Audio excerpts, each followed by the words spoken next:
ભાઈ આપણે આઈફોન 15 લીધો હોય, આમાં કનેક્ટ થઈ જાય ને એવી આઈફોન ની સ્માર્ટ વોચ બતાવી દો. બતાવી દો ભાઈ, હમણાં બતાવી દો ભાઈ સ્માર્ટ વોચ. બીજી બતાવો ને ભાઈ. વાંધો નહીં, અલીવા બીજી અને એક આવડિયા ત્રીજી. આ બધી એક નંબર આઈટમ હે, જોઈ લ્યો. આ આઈટમ આવી છે, કેટલા પૈસા દેવાના? ભાઈ આના ખાલી દેવાના તમારે 2000 રૂપિયા. આ કાંઈ વાંધો નહીં, આપી દો હાલો. ભાઈ બાકી તો ડેકીમાં ભૂલાઈ ગયું છે, ઉભા રહ્યો લેતો આવું. અરે ના ભાઈ, પેલા પૈસા દે પછી તમે લઈ જાવ. અરે ભાઈ આ તમારી 2000 ની ઘડિયાળ છે અને આ મારો 1.5 લાખ નો અહીંયા ફોન અહીંયા મૂકીને જાવું. પૈસા દઈ જાવ ને ફોન લઈ જાવ. હા કાંઈ વાંધો નહીં, લઈ આવો. જો મોટા શીખ દે કઈક મારી પાસેથી, હું નહીં હોઉં ત્યારે કામ આવશે.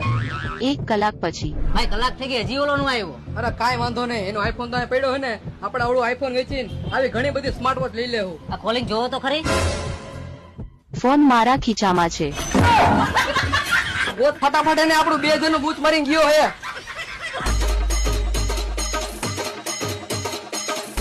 જોઈને ફોને ખીચામાં હે, 2000 ની ઘડિયાળ ચોરી લીધી અને ચોરી કરવાની આ નવી નિંજા ટેકનિક.